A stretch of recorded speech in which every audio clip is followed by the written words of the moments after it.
دیکھیے آیت اللہ بہجت ایک بہت زبردست بات کہتے تھے. کو بھی ہوتا ہے نا کہ عملیات کے لحاظ سے شہرت ہو جاتی ہے, لوگ اس سے آ کر پوچھتے ہیں کہ کیا پڑھیں. آیت اللہ بہجت کہتے تھے, بس کہتے تھے کہ صلوات پڑھو, درود پڑھو, استغفار پڑھو, صلوات استغفار, صلوات استغفار.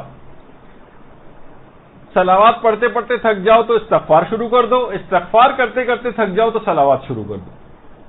کسی نے ان سے پوچھا بھی کہ آپ یہ بتائیے کہ روزانہ ہم کم سے کم کتنے درود پڑھا کریں.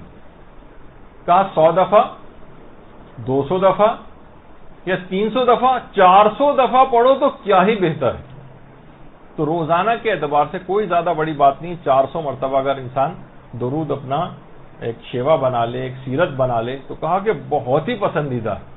تو کہتے تھے اور کسی ذکر کو اگر پڑھو یا نہ پڑھو, استغفار کرو اور درود, درود استغفار. ایک پڑھتے پڑھتے تھک جاؤ تو دوسرا شروع کر دو, دوسرا پڑھتے پڑھتے تھک جاؤ تو پہلا شروع کر دو.